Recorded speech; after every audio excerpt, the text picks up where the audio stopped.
Olá, muito boa noite. Sejam todos muito bem-vindos a mais uma aula da Escola de Direito.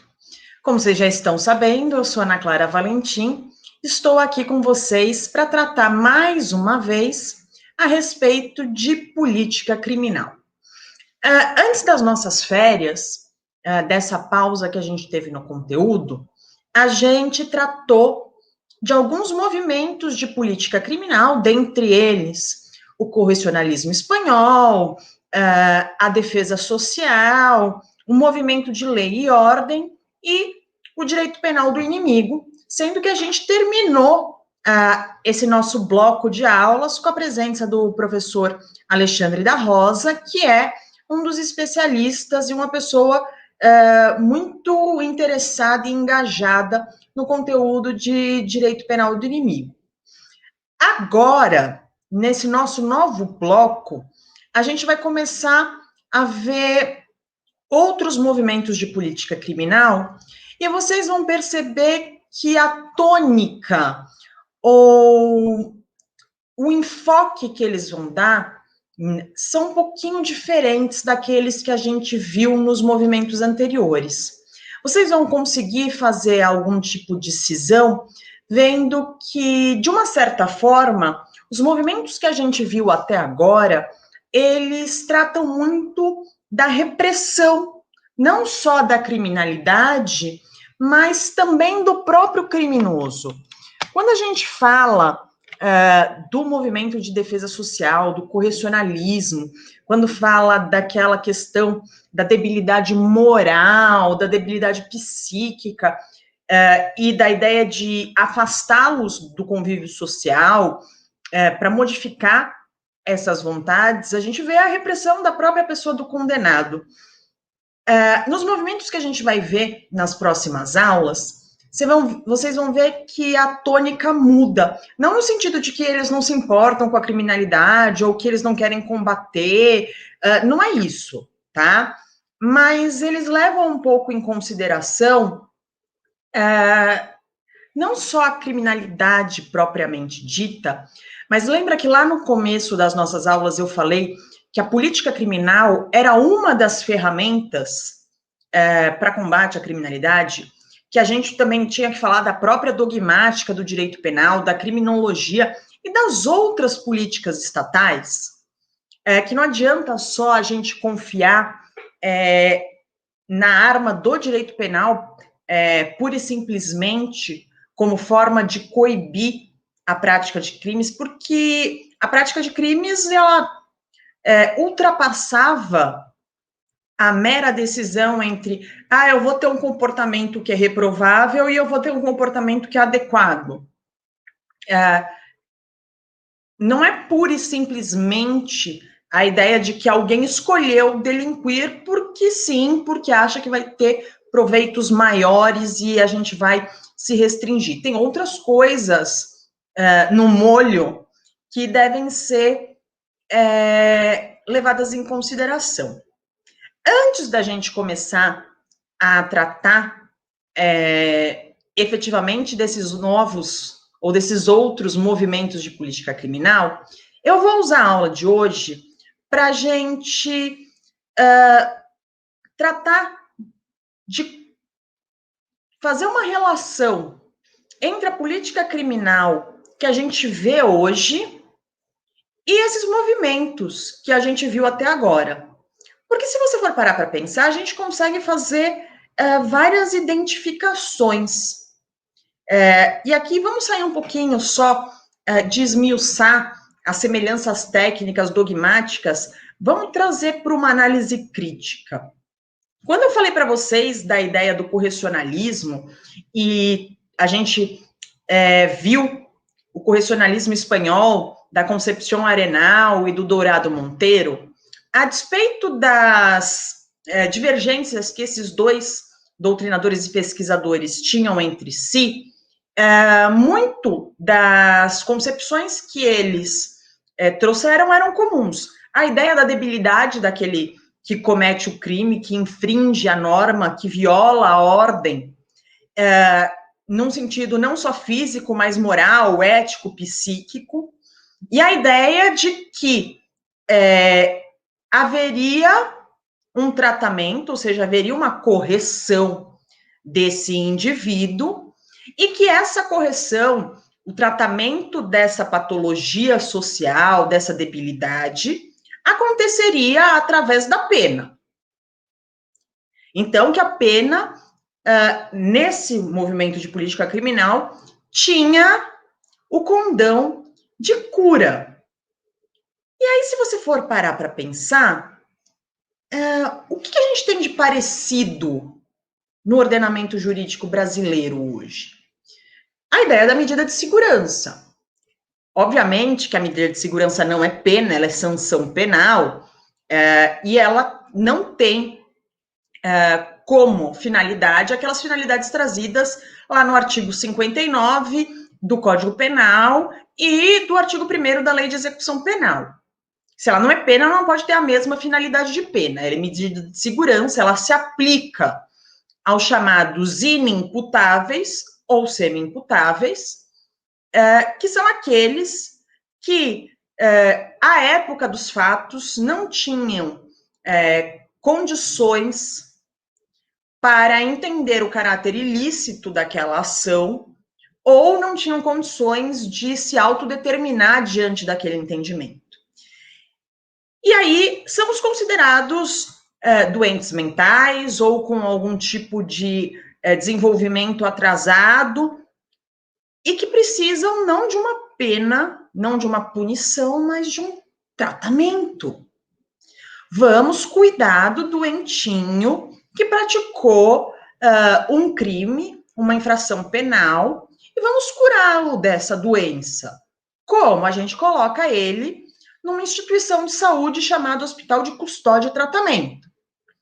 Que a gente precisa fazer uma parte aqui, que antes eram os manicômios judiciais, e aí com a reforma manicomial, várias mudanças foram feitas até para que esses lugares não virassem um depósito de gente. E essa mudança foi fenomenal. Eles tiraram lá as placas dos estabelecimentos de saúde, onde dizia manicômio judicial, e colocaram lá uma nova placa, Hospital de Custódia e Tratamento. Para quem quer saber um pouquinho mais a respeito de como é o cumprimento de medida de segurança no país, eu recomendo muito o documentário chamado A Casa dos Mortos, da Débora Diniz. Vocês encontram pela internet, é só dar um Google, é um documentário, ele é pequenininho, ele tem um pouquinho mais de meia hora, não é filme, não vai procurar na Netflix, vocês vão achar filme de zumbi, é outra coisa, tá? E as semelhanças? Tem mais semelhanças além disso? Tem. Lembra que o Dorado Monteiro e a Concepción Arenal falavam de que eles acreditavam que alguns indivíduos possuíam uma patologia incurável e que, então, para eles, essas pessoas ficariam segregadas da sociedade eternamente? Olha outra semelhança aí com a medida de segurança.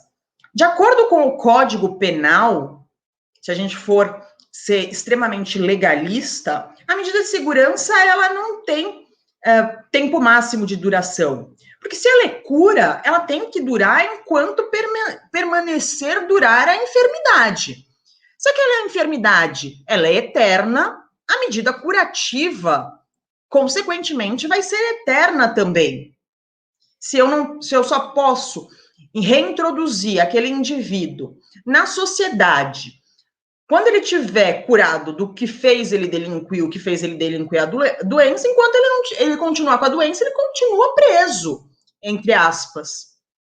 Hoje a gente já tem uma interpretação um pouco diferente das cortes, onde a duração da medida de segurança deve ser máxima, deve ser no máximo, deve ser equivalente à duração das penas privativas de liberdade, porque a sanção pena não pode ter uma duração menor do que algo que seria benéfico ao internado. Legal! Vimos aí algumas semelhanças com a política criminal atual e o movimento correcionalista. E o movimento de defesa social. Tinha toda aquela ideia de colocar o indivíduo em pé de igualdade com o Estado e a sociedade, porque ele era mais vulnerável, então ele precisava de uma atenção maior, e que, a despeito do nome defesa social, a defesa social só se daria através da defesa desse indivíduo. E que no final a gente viu que, na verdade, enrolava, e por mais que Marc Ancel, que é um dos expoentes desse movimento de política criminal, falasse, argumentasse, sempre vai haver uma oposição entre infrator e sociedade, tá? Porque, independente do crime que ele praticou, e que tem uma vítima que foi lesada diretamente, de uma forma secundária, toda vez que ele viola uma norma, ele coloca o grupo social em risco. Porque ele diz: eu não sigo as regras, eu não vou me comportar, eu desafio vocês a me fazerem andar na linha. Então, ele coloca o corpo social em risco. E você acha que o corpo social, que é muito mais forte do que um indivíduo de forma isolada, vai ficar quietinho, vai falar: tadinho dele, a gente precisa cuidar dele, a gente precisa dar uma atenção especial. Até porque nós, sociedade, se ele está praticando crime, nós contribuímos para que ele chegasse nesse ponto. A gente tem uma responsabilidade solidária. Não é o que a gente vê. Tanto é que, reiteradamente, a gente vê movimentos sociais de defesa ou movimentos defensivos que visam recrudescimento das leis penais e das punições, redução da maioridade penal, criação de novos tipos penais. A sociedade mesmo prega, e os seus representantes, obviamente, vão em busca dessa oposição. Então, olha só como a gente ainda tem uma política criminal muito parecida com aquilo que a gente tinha lá no Marc Ancel.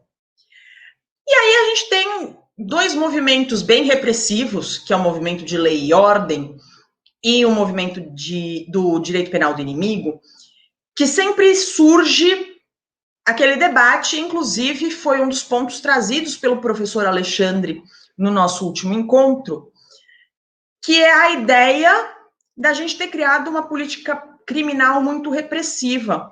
O professor Alexandre disse que ele vê muito do direito penal do inimigo, e eu ouso discordar do posicionamento dele, não tecnicamente no que consiste o direito penal do inimigo, mas na aplicação dele, hoje em dia, dentro da política criminal brasileira.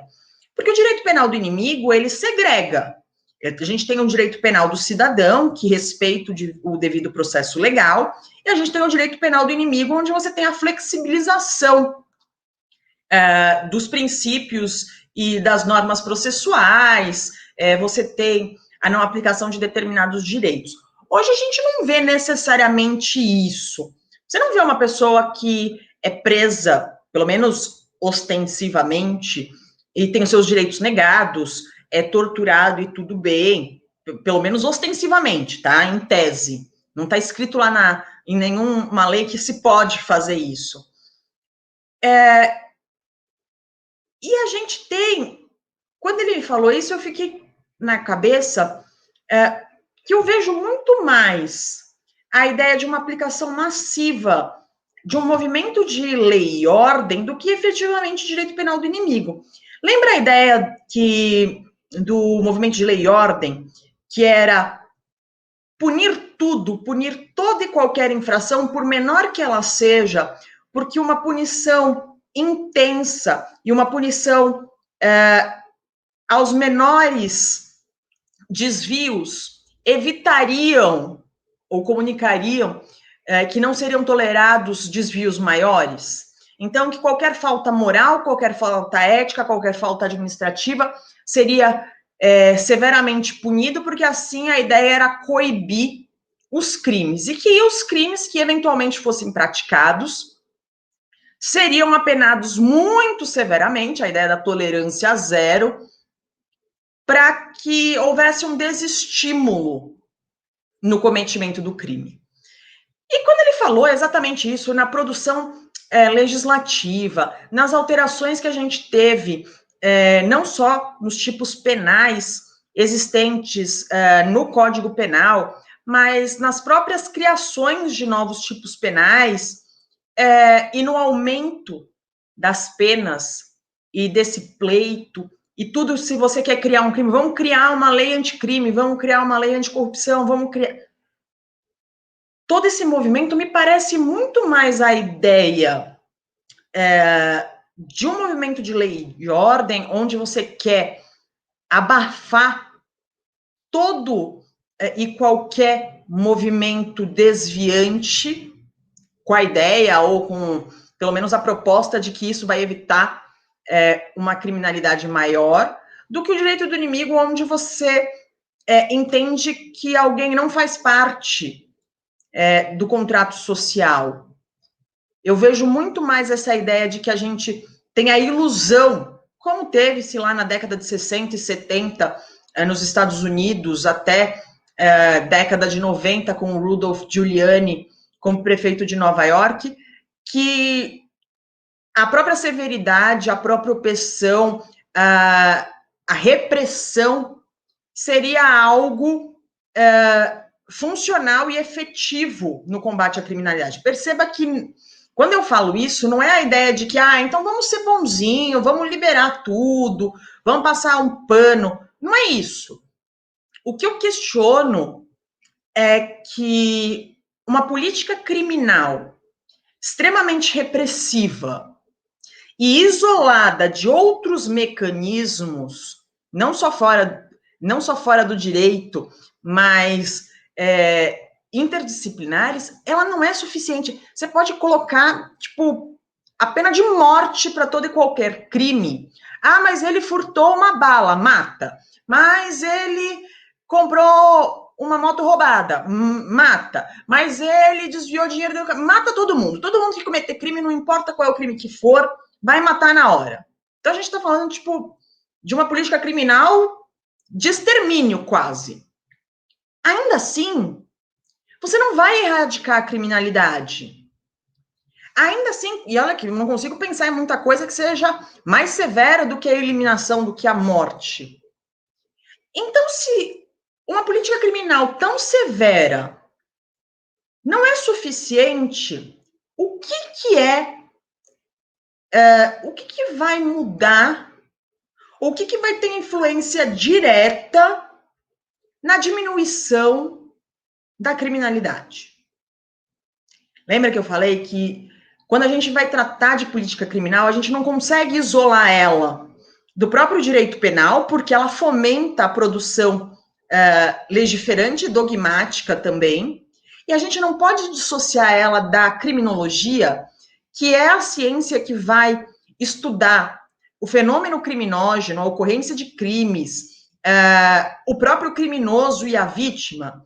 Eu preciso ter esses três elementos trabalhando juntos para conseguir ter um panorama muito maior, muito mais amplo do que leva a pessoa a praticar e como é que eu combato isso. Eu vou ter que identificar quem são as pessoas que delinquem, o que elas fazem, aonde elas moram, qual é a educação, qual que é o proveito. Tem tanta coisa envolvida no fenômeno criminógeno, e o próprio elemento humano, que é muito mais complexo. Como é que a gente vai lidar com a psique humana e tentar generalizar isso? Então, nas próximas aulas, eu vou trazer novos elementos para a gente começar a pensar e novos convidados para debater não só a política criminal, a dogmática, a criminologia nesse balaio, mas novas informações, tá? Lembrando que você pode deixar sua curtida no vídeo, se inscrever nos nossos canais, nas nossas redes sociais e pode deixar suas perguntas, os seus comentários aqui embaixo do vídeo, que assim que possível eu respondo. Foi um prazer estar com vocês mais uma vez. Boa noite e até a próxima.